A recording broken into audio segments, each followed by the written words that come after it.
when he means to. So, sorry, sincere apologies for being late. We did this a couple years ago where we tramped in at least one additional sheet to the wind. So we reduced our amount of drink, but it's hard. The walking tour is scheduled from 1 to 5. And you would think that's enough time to get lunch and hit 3 breweries, but it's not, because as you imbibe and visit with each other, you want more. Not more drink, but more conversation. And so it's a beautiful thing, but it's not great for you all that weren't on the tour. So I am so thrilled. I'm so thrilled that Serena joined us this year. She was suggested by a dear friend of Eighth Day Institute and the Inklings Festival, in particular Christopher Tompkins. And some of us gather on Friday night to read ghost stories after the evening lecture. And if you're interested in that, talk to me. We can accommodate more people, but I try not to inconvenience my wife and my family too much with what I would like to happen. So I think this is going to be a super interesting talk, because one of the things Serena and I have talked about is poetry, or poetic meaning, Barfield's book Poetic Meaning, and how that book allowed me to understand the architecture work, because I practice as an architect, but that book was like a Rosetta Stone for me to understand why I appreciated the architecture that I like.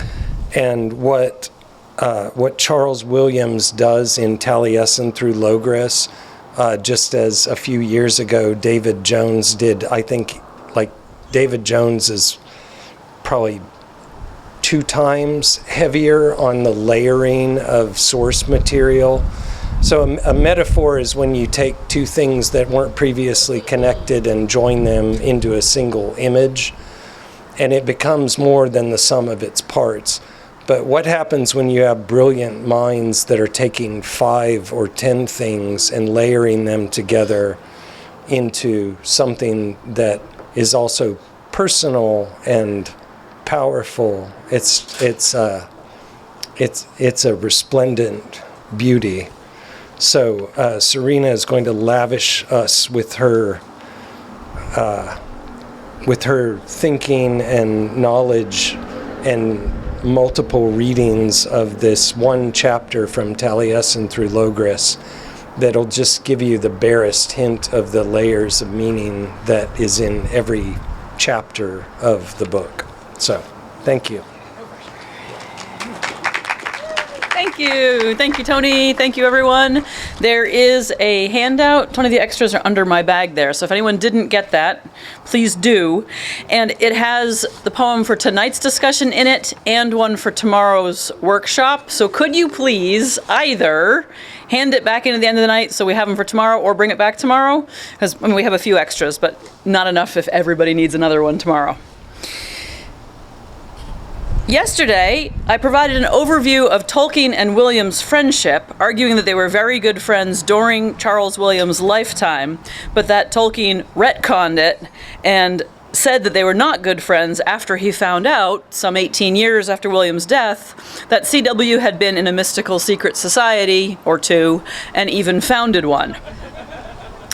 Today I will take us through a close reading of at least some of Williams' poem, The Vision of the Empire, which contains the anatomical geography that Tolkien disliked, but it also provides something like a key to Williams' whole Arthurian myth.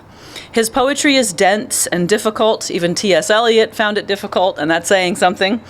And it's layered with obscure allusions and mystical symbolism, and understanding this one poem can help you unpack the rest of it to a great extent.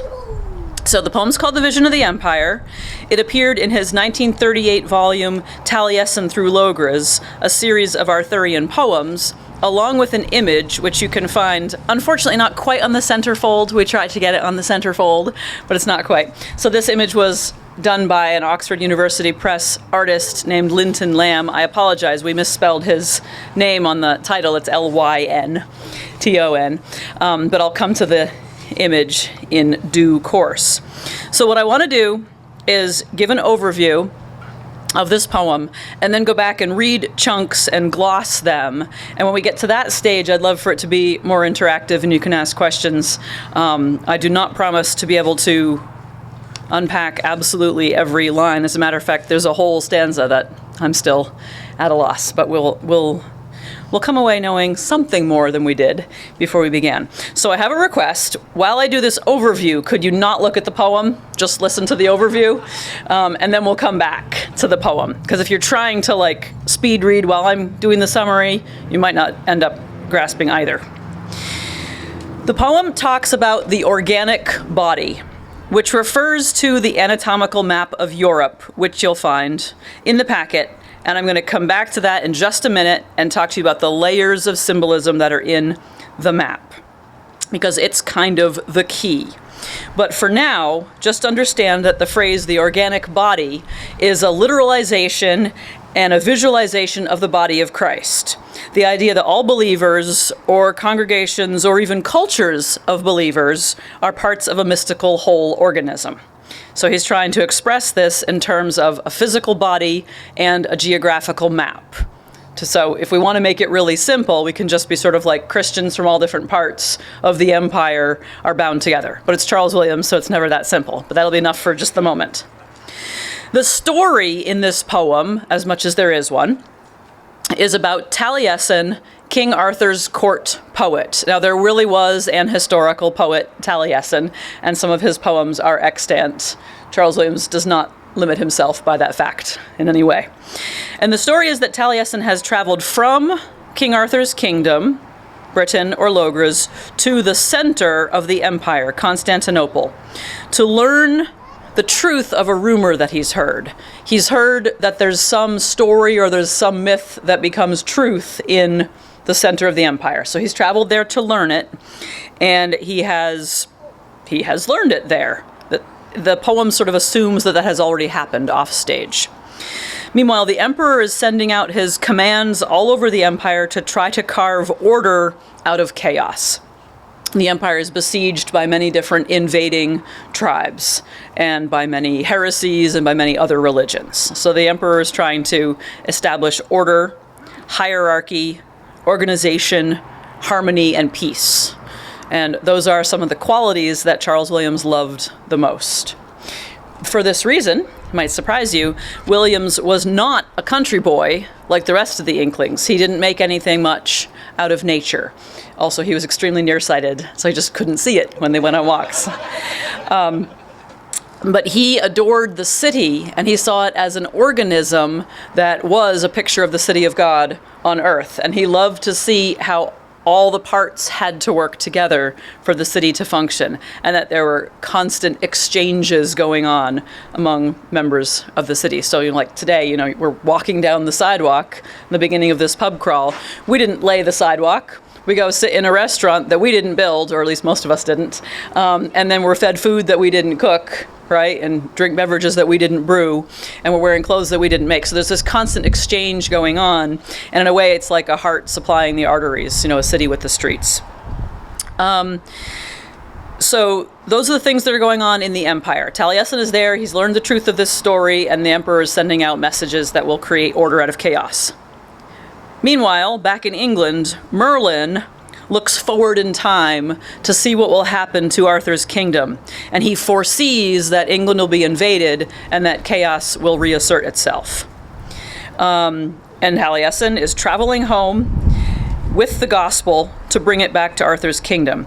And what's fascinating is that Taliesin is a druid.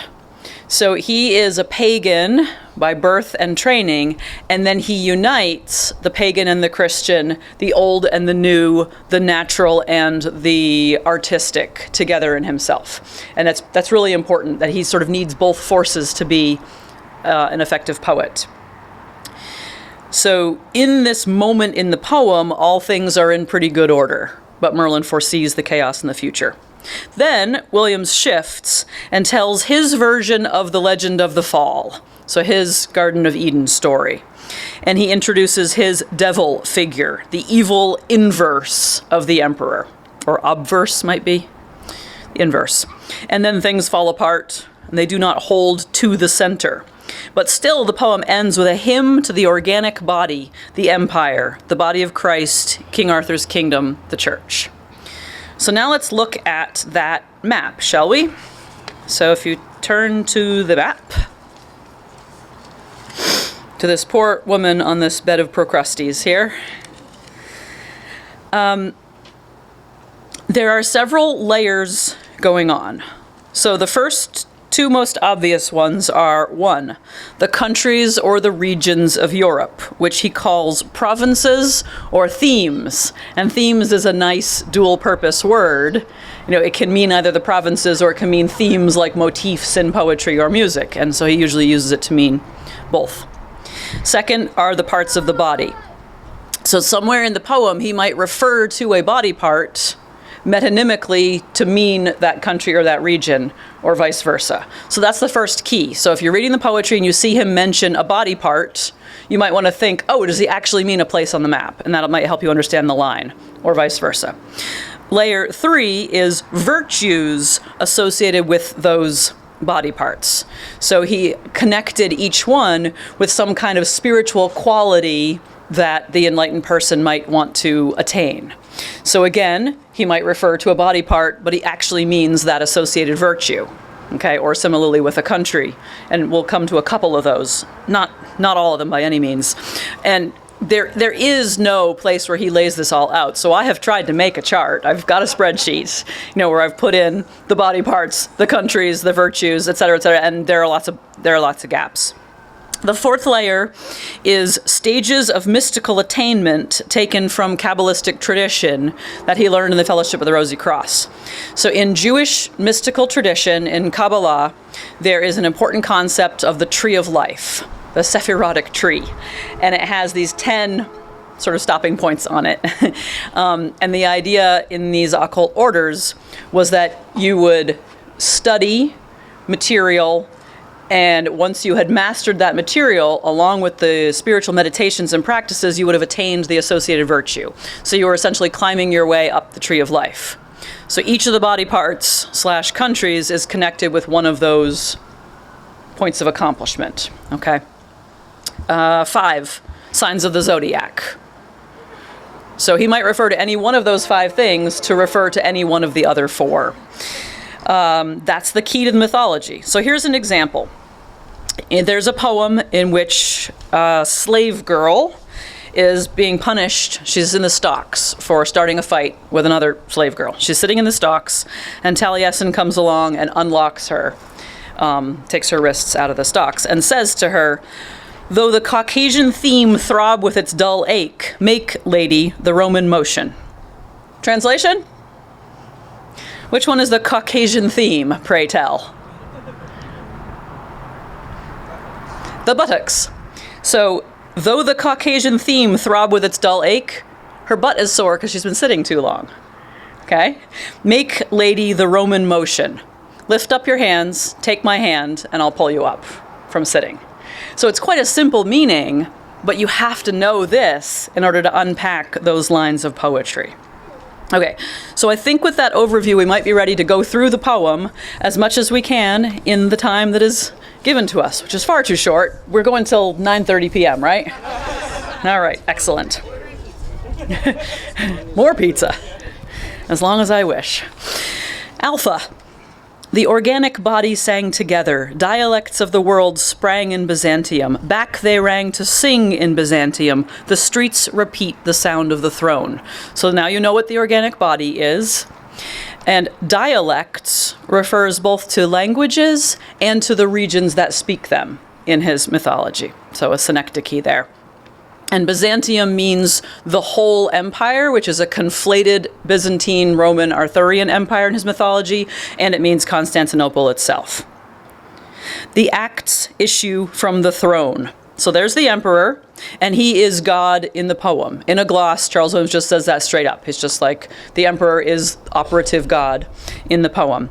And so the emperor is sending out his acts, his orders, his commands all over the empire. Under it, translating the Greek minuscula to minds of the tribes, the identities of creation phenomenally abating to kinds and kindreds, the household inscribes the acts of the emperor. The logothetes run down the porphyry stair, bearing the missives through the area of empire. So again, that's discussing the messages are being sent out, the minuscula or the alphabet or the orthography. So it's the writings of the messages. The logothetes are administrative assistants in the Eastern Roman and Byzantine Empire, and so they're taking down the messages to send throughout the empire. Porphyry is interesting there. Obviously, it's just the stone from which the steps up to the emperor's throne are made, but it's distinctive for its red hue and imagery of red and roses and blood and the womb are extremely important throughout his mythology. So there's something really significant about the fact that the stairs are red. It's sort of like, I don't know, the artery running to and from the heart of the empire, except it's not the heart, it's the navel. The center of the empire, Byzantium, is the navel of the empire. And that stone was used extensively in the building of the Hagia Sophia, so that may be significant as well. And the steps lead up to and down from the emperor's throne there, so that the messages can be carried. Taliesin walked through the hither angels from the exposition of grace to the place of images. So the obvious sense is that Taliesin is leaving the presence of the emperor, having learned, as I said off stage, the truth of the gospel, and he's heading back out into the world. But I want to pause over the word images, one of the most important words in Williams's theology and literary criticism.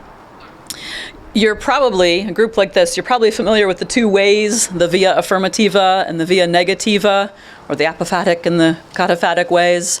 So these are traditions throughout the history of Christianity, but other religions as well, that the negative way essentially emphasizes God's transcendence and otherness, and it wants the creator-creaturely distinction to be as clear and large as possible. And so it says, you cannot know God unless you free yourself from the created stuff. And so it involves meditation on sort of negation and so forth. This is Pseudo-Dionysus, the Areopagite and so forth, the dark night of the soul, and freeing yourself from images in order to know God purely as who he is. Whereas the way of affirmation emphasizes more of God's immanence and more of the fact that we can get to know the artist through his art. And so we can get to know God through the created stuff that he has made. It seems that Williams was characterologically more drawn to the negative way. He was engaged for 9 years before he made up his mind to get married. But he decided to be the poet of the affirmations, inspired by Dante. So he was the poet of embodiment and of created things, which he called images. He chose the word images because he thought it was stronger than symbolism. I'm not sure that it sounds like that to all of us, but he wanted to use it to emphasize the reality of the material stuff as well as the sacramental nature of material stuff. So that's images.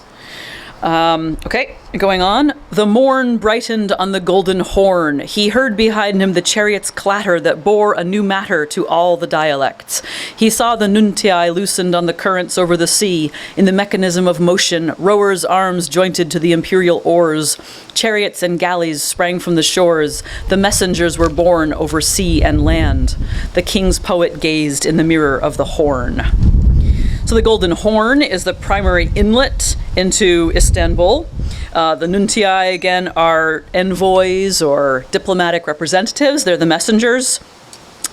And they are also representatives from the Holy See, so maybe carrying like papal bulls out to all Christendom.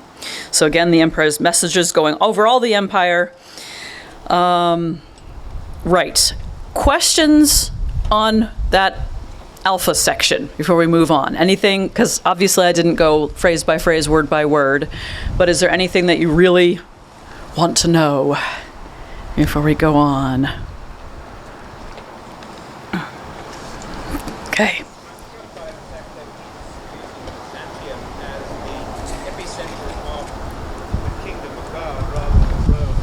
Yep.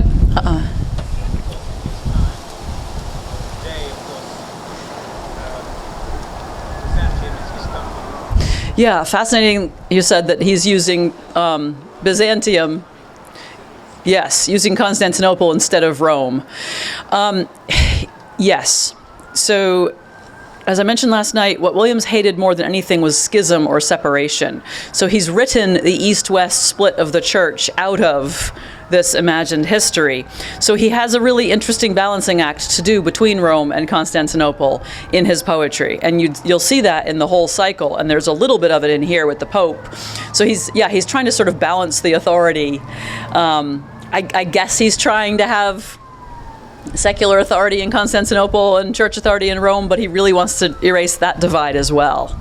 Yep. So he has the navel, the center, in Byzantium, and he has the hands in Rome, which we'll come to. But then there's also, well, what do you do with Jerusalem? Shouldn't that be the heart or the center of, but it's the womb.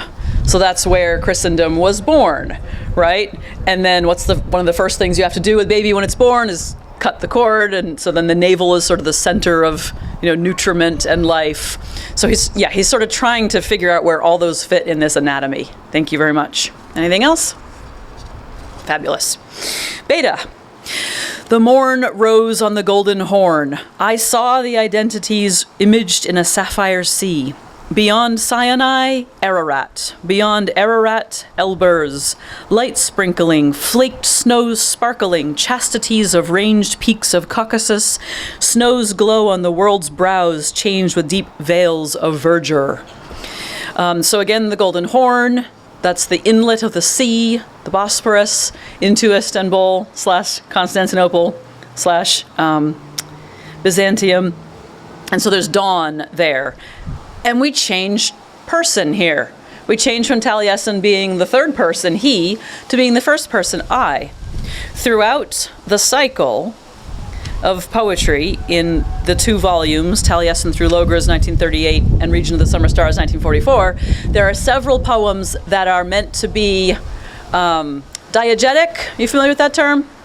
So if you're watching a movie, there's almost always a soundtrack, and that's non-diegetic music. The characters aren't hearing it. But sometimes there'll be diegetic music. Sometimes a character will sing a song, or go to a concert, or hear a piece of music. So the diegetic music is music that the people in the fictional world experience. So there are poems throughout the cycle that are diegetic to the cycle. They are meant to be a poem that a character wrote, or a song that a character is singing. So I think we're getting a bit of that here, that beta, and several of the stanzas thereon, and I actually haven't thought about this until this minute, about how many are in Taliesin's voice. So maybe you can remind me when we get to the end. So what do you think now? How many are in Taliesin's voice? And we can see. So he's looking, Taliesin is sort of looking at the empire, and at this point he sees it in terms of these various mountains, like these focal points that you can't see all of them with the naked eye, but symbolically, Mount Sinai, obviously the Mosaic Law, right? And Mount Ararat, obviously Noah's Ark. And then the Elburz is a mountain range in northern Iran. And in the Zoroastrian eschatology, it's the dwelling place of a deity who is going to assist in bringing about the ultimate renovation of the world. So quite simplistically, we could maybe say these mountains are sort of like Judaism, Christianity, and Islam. They're sort of focal points across the empire. And the relations among those 3 religions are going to become important in the cycle. What was my other thought? Oh yeah, the chastities. Why are the Caucasus Mountains chastities? Well, there may just be the imagery of snow-covered peaks, right? We often think of like white and snow and pure as the driven snow and so forth, chastities. But he has a really interesting philosophy about the Caucasus there. I said each of them represents some sort of a virtue or a quality or something. So the Caucasus represent the body, sort of everything kind of natural, without any artifice. And they represent pure pleasure and sex kind of outside of any moral system. So it's interesting that the very part of the body that for him represents sexuality, he calls it chastity, even though the most common image he gives us of the Caucasus is naked slave girls dancing erotically in the sunshine. So he combines those things in his strange romantic theology. Let's go on. The missives of identity came from the scribes, where the tribes gather and keep holiday on the name day and birthday of their father the emperor. The empire's sun shone on each round mound, double fortalices defending dales of fertility. The bright blades shone in the craft of the dancing war. The stripped maids laughed for joy in the province, bearing in themselves the shape of the province, founded in the base of space in the rounded bottom of the emperor's glory. I guess I just jumped ahead there. This is the bit describing the Caucasus that way. So we can go on from there. So from the bottom, from the rounded bottom of the emperor's glory, from the buttocks, the spine rises up, right, as stability in the empire. Spines were strengthened, loves settled, tossed through aerial gulfs of empire, the lost name, the fool's shame, fame and frame of lovers in lowlands of Caucasia, rang round snowy Elburz, the organic body sang together. That probably seems surprisingly simple now, those few lines after everything we've said, right?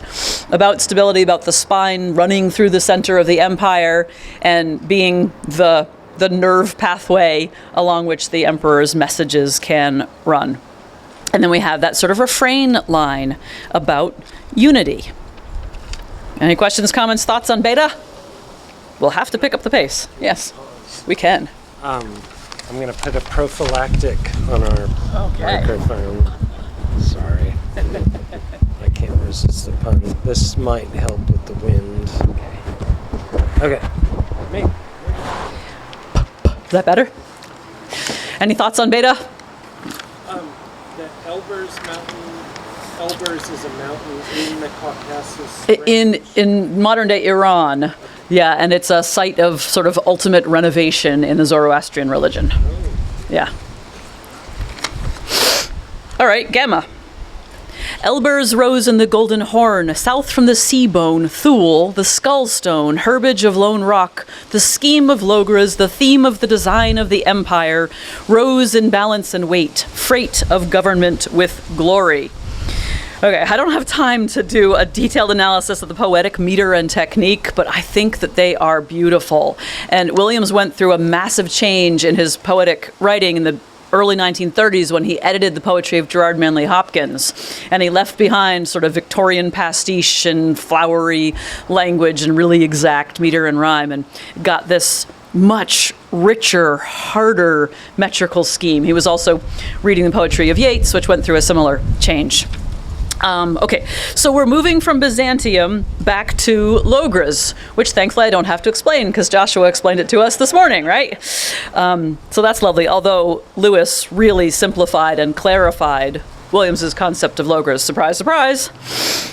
So Thule is the most northerly location mentioned in ancient Greek and Roman literature and cartography.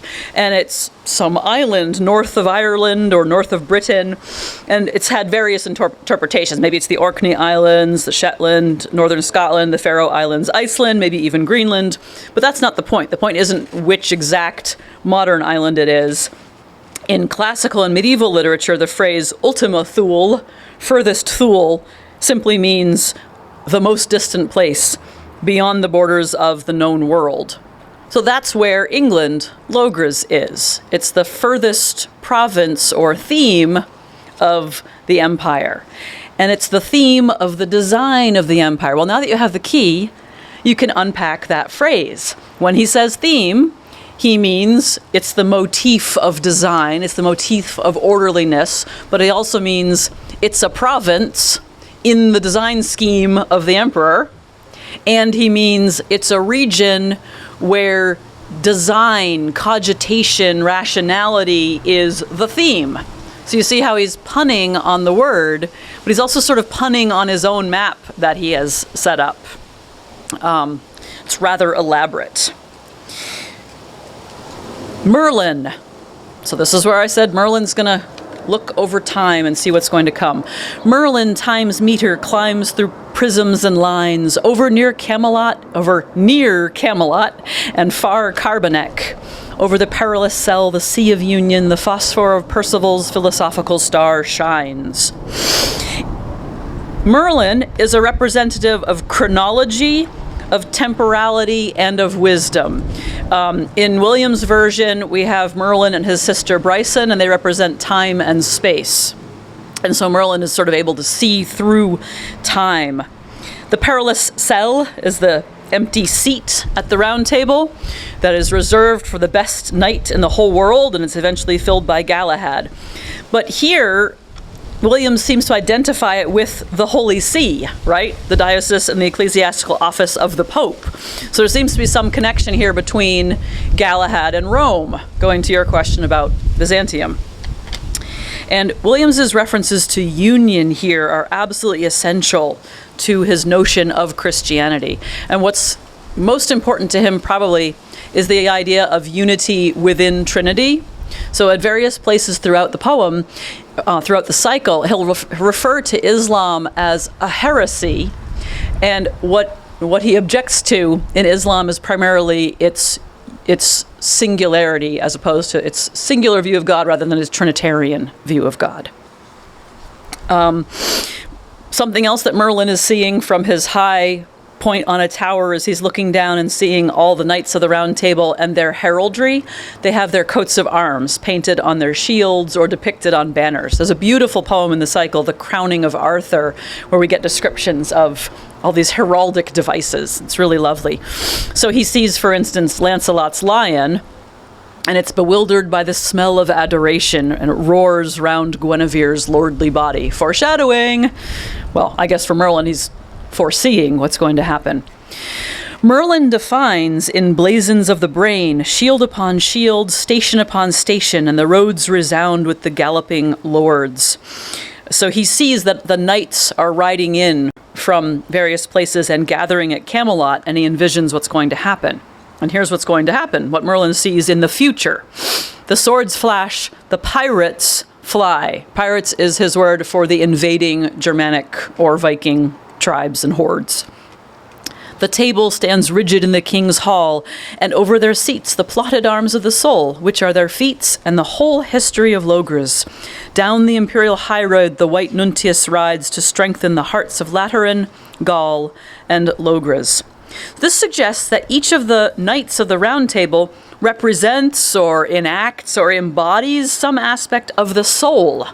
Because it said there that over each of their chairs around the round table, there's their coat of arms, the plotted arms, but he called them the arms of the soul. Now, going way back to some of his earliest poetry, he had initially tried, instead of a map of Europe, he had tried having all the different parts of the castle of Camelot each be one of the knights of the round table and each be one of the virtues. And it got really messy. But he still has that idea here that maybe each of them represents some aspect of the soul or some place along the spiritual journey. Right. And the emperor's messengers are coming to all the far parts of the empire, to Lateran, the Basilica of the Pope, to Gaul, which is essentially France, as well as to Logres. I'm going to keep going unless anybody hollers. The milk rises in the breasts of Gaul, trigonometrical milk of doctrine. Try feeding that to your babies. Man sucks it, his joints harden, sucking logic, learning law, drawing on the breasts of Intelligo and Credo. What is going on here? Well, he's talking about the founding of the precursors of the great medieval universities. And the universities in Paris were the second oldest. The oldest ones were in Bologna. But these great medieval universities were all institutions of theological learning to begin with. So he's saying you go to France to drink the milk of doctrine. Why is it trigonometrical milk, which sounds like it would have to be frozen in some kind of like pyramid-shaped ice cube tray? No, it's because of the doctrine of the Trinity, right? It's a complex geometry of theology going on. So the two breasts, he says, are on the one hand, I know, I understand, I comprehend, and I believe. Yeah. France, Gaul is the first daughter of the church. Oh, France is the first daughter of the church as well? Yeah, Oh, one of the images of it. beautiful. Thank you.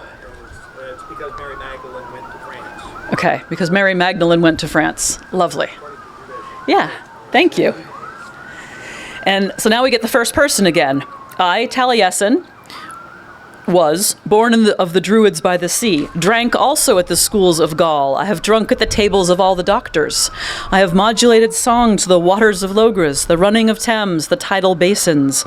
I heard the iron chariots on the roads of Gaul, but the fleets took me, distances of the sea. The dialect of Logres was an aspect of Byzantium. The grand art was taught in the heart of the harbors of Arthur. So here's where we get that idea that it's really important that Taliesin is Druid-born, trained in the theological universities of France, and has seen the emperor, has been up the steps of Byzantium. So he unites these different parts of the empire in himself, and therefore he can modulate the song that he learned in Constantinople, he can modulate it for the ears of people in Britain. He can translate it for his home country. And the grand art is the art of poetry. Epsilon. The mist rolled down the edge of an old sun. Mammoth and bear prowled on the broad ledge of the shoulders. Strength articulated itself in morals of arms, joints, wrists, hands. The plains of palms, the midpoints of hid cones, opened in Lombardy. The cones point in Rome. Seminal of knowledge, pontifex of the Arval College of spiraling instincts, all roads, active and passive, from Rome to be bridge builders in Gaul, clerks of audience in Byzantium. Fingernails, weaklings of seed time, scratched the soil till by iron nails the toil was finished in the time of our need. The sublime circle of the cone's bottom, the seed springing surrender. Hands of incantation changed to hands of adoration. The quintuple psalm, the pointing of Lateran, active and passive in a single mystery, a sudden single flash of identity, the heartbreaking manual acts of the Pope. I'm going to skip some stuff in there because it would take too long and need other poems to explicate, but you can understand the imagery in here now of the arms, the joints, the wrists, and how they have to do with morals. And the important thing there, I think, is the last line, the heartbreaking manual acts of the Pope. What are those? What are the heartbreaking manual acts that the Pope performs? If you leave out the word manual, it may help you for a minute. It's not carpentry or plumbing. Yes, that is what the Pope does with his hands. He serves the Eucharist. And if you look at the map, where are the hands? They're in Rome. Okay? This is the stanza. The next one is the stanza I don't understand. Zeta. Why moves the Pope in the marches of the empire? I don't know. Why do the golden palaces pale to the papal vesture, flesh and bone of reparation? What was the crossing of the will of the emperor? It has something to do with a later poem when a young pope manages to do a great act of intercession for the empire and sort of help restore order through his prayers and his substitution. Now we get to the shift that I mentioned earlier.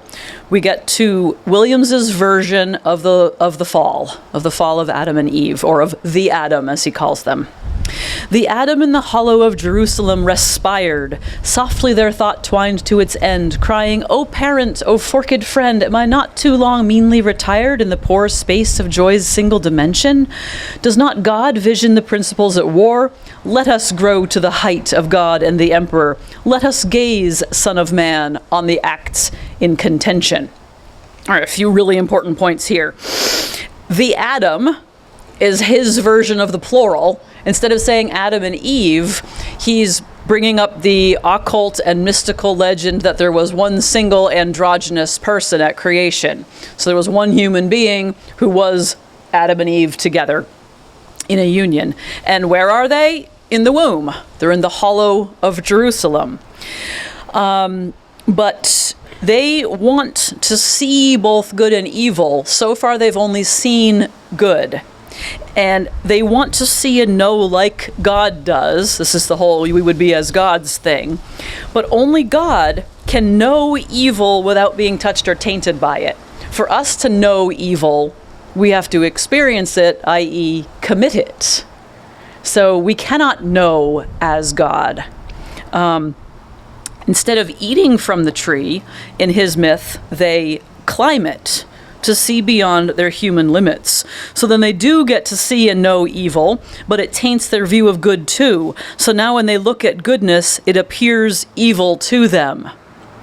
And so Williams's myth of the fall is a myth of, it's a sin of knowledge. It's a sin of rationality. It's wanting to know something that the human brain is not capable of knowing.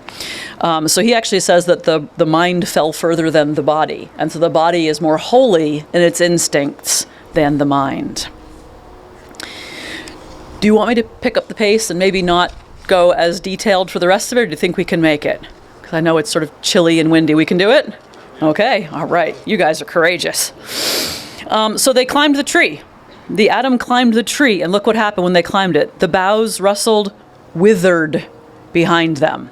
That's kind of gorgeous, isn't it? They didn't just eat the fruit. They climbed the tree and it died. As they climbed, it like withered under their feet, like they have Roundup on their feet and they're killing the tree. They saw the secluded vision of battle in the law. They found the terror in the emperor's house. Until that moment, the emperor's house was only pleasure and beauty and goodness to them. But now when they see it, they're terrified. The tree about them died undying. The good lusted against the good. The acts in conflict envenomed the blood. On the twisted tree hung their body, wrying. You see what he's done now? He's taken the image of the atom. They've climbed the tree. The tree is dying and undying, a little bit like a bush that is burning but not burning up. And their body is hanging on the twisted tree. But obviously we cannot see that without seeing the twisted body of Christ on his tree. So Williams was interested in Duns Scotus's theory that the incarnation was always going to happen, and that the fall of Adam and Eve did not bring about the incarnation, but it turned the incarnation bloody. So that seems to be what's happening here. So then what happens to them, to Adam and Eve, is that their joints cramped and a double entity spewed and struggled good against good.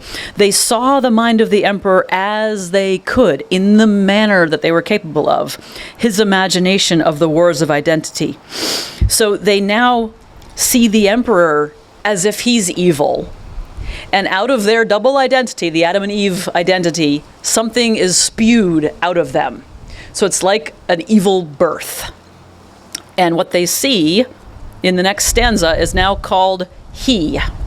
So this thing they've given birth to in this perverted birth, it, walked slowly through his habitation in the night of himself without him. Byzantium slept. A white pulsing shape behind him crept. The ejection to the creature of the creature's rejection of salvation. So what's happening here is that the atom have pictured the emperor as if he's evil, and that picture in their minds has become real. And now there is an evil version of the emperor who is walking slowly through his habitation. So there's this creepy, grotesque, anti-emperor. So an Emperor Palpatine kind of guy palpitating along the bottom of the ocean.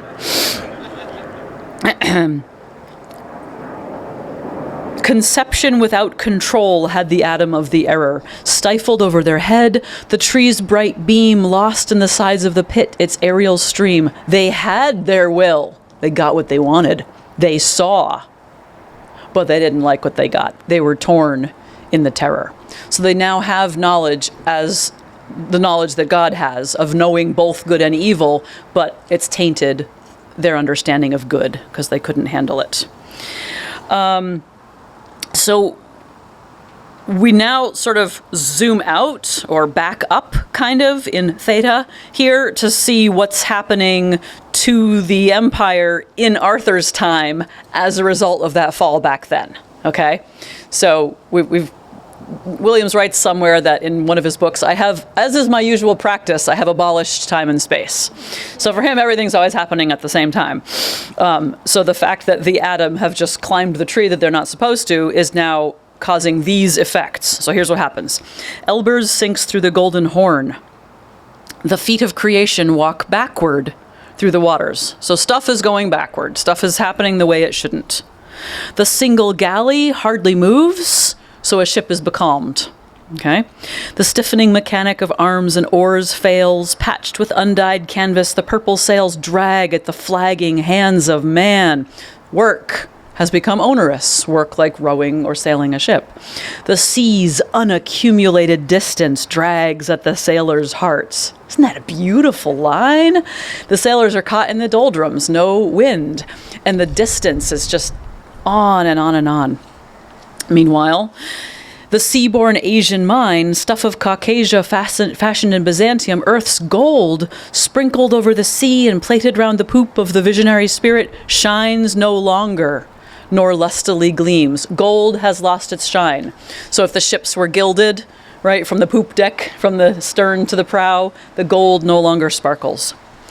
It's turned to brass. On the brazen decks, blasts of hot ashes fall from unseen volcanoes. Harsh birds stabbing at sea broods, grating their mating calls, cover it. Down their flight gusts drove once the galley. So nature is all awry. And meanwhile, down at the bottom of the sea, here's the evil emperor again.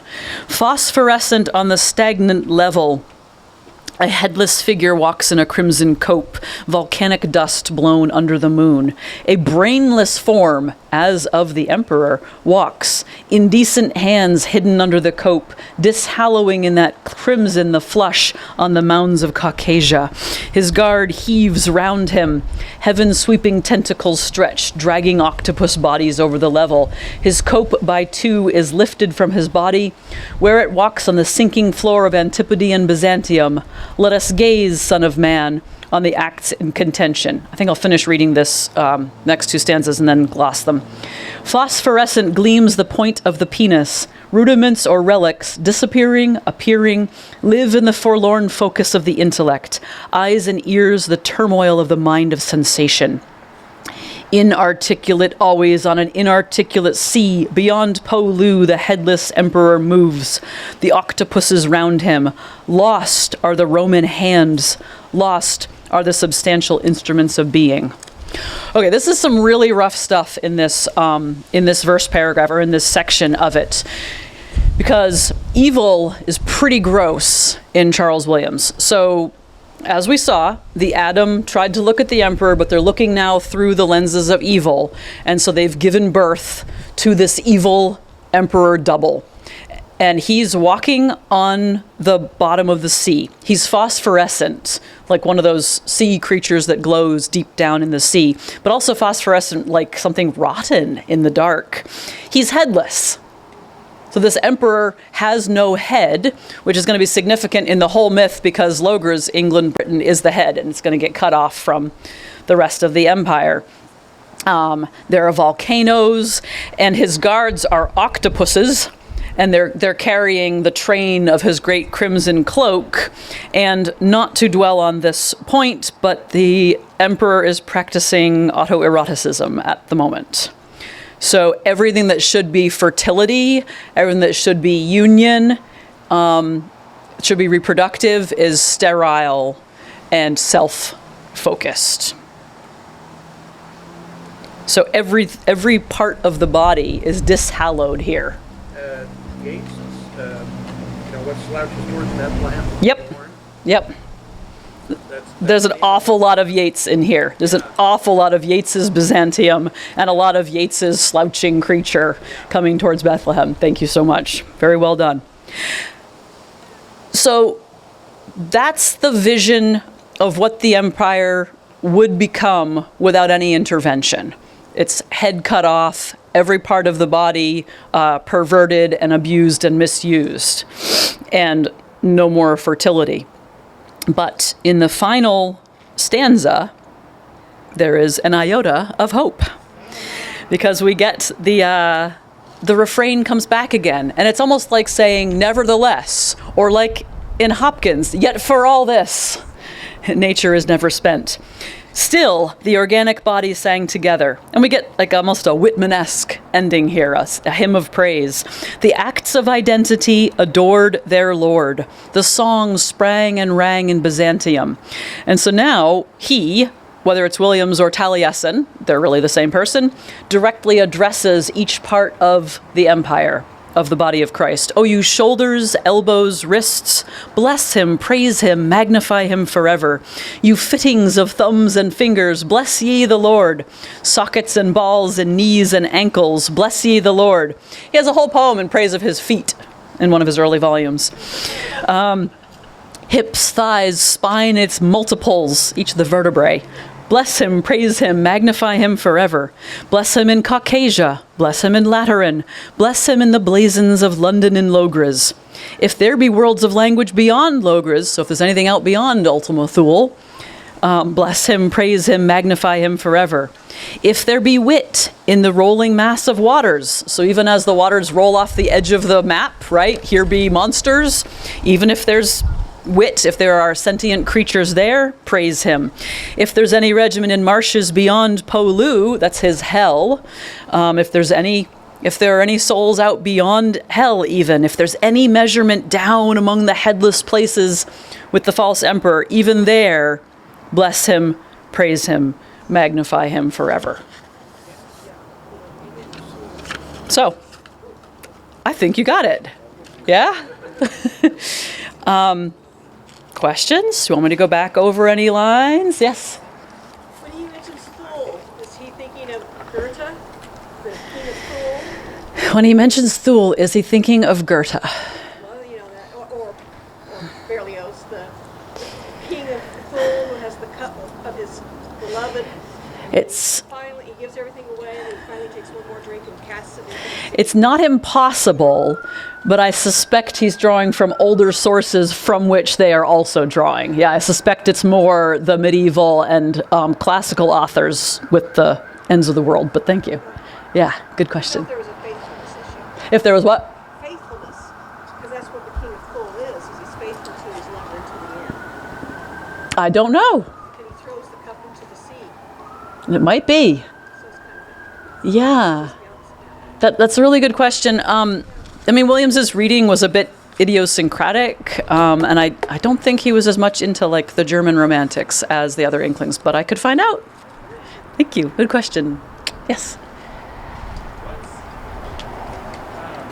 the mechanism of switching within the world of the poems from the vision of depravity that was under the bottom of the sea to the hymn of praise? Right. Well, We of course know, like, outside the poem, it's like the redemption rod of Christ. Yeah. So, like, what's going on in the poem that brings about that change? yeah, thank you. So in case not everyone heard, What is the mechanism of change from the vision of depravity to the hymn of praise at the end? Well, it's not in this poem. It's in another poem in the cycle, and I alluded to it really briefly. It's that the young pope does a great act of intervention and substitution and prays a great prayer and sort of substitutes himself on behalf of the empire. And so he's able to bring about a vision of unity whereby the octopods are defeated. And there are actually also zombies, there are infuri, there are these dead bodies that are animated and that are attacking all the edges of the empire. It's really gross. And this young pope puts himself in the gap, essentially, and reestablishes order. Thank you. In a different poem. Anything else? It's a different poem in Taliesin. I think it's in the second volume, The Region of the Summer Stars. Yeah, it's in The Region of the Summer Stars. Williams wanted to take all his Arthurian poems and rewrite them into one coherent narrative whole called Jupiter over Carbonek, and he was just working on that when he died. So we don't have the unified whole. Yeah. They all die. They all die. Man. Okay, anything else? No, I'm just going to grab my jacket while you ask your question, Mark. Shout it out. I know that C.S. Lewis added substantial commentaries Yes. to his favorite poems. What did he add to this particular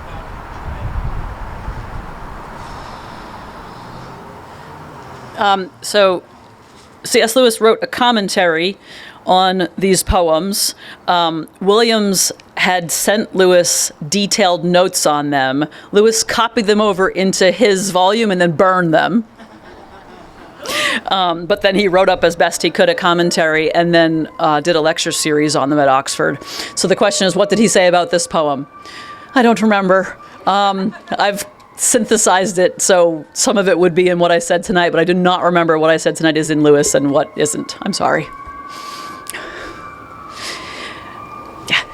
there any particular historical note that you had in mind when you Deodatus?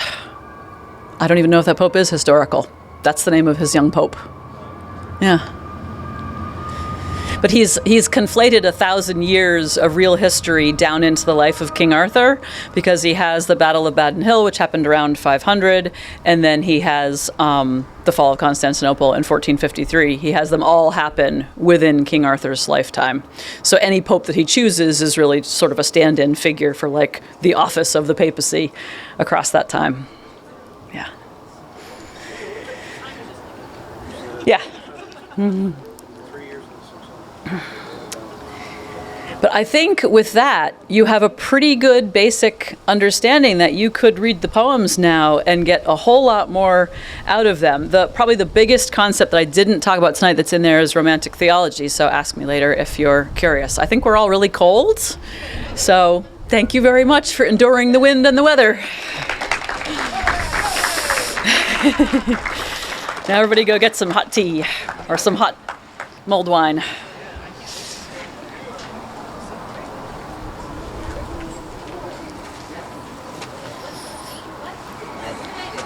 There's also H.P. Lovecraft. There is also H.P. Lovecraft in there too, yes. There's a lot of... Okay. Thank you all for coming. Serena is available to sign copies of a book inside the bookstore. And bring your handouts back if you don't trust yourself to bring it with you tomorrow.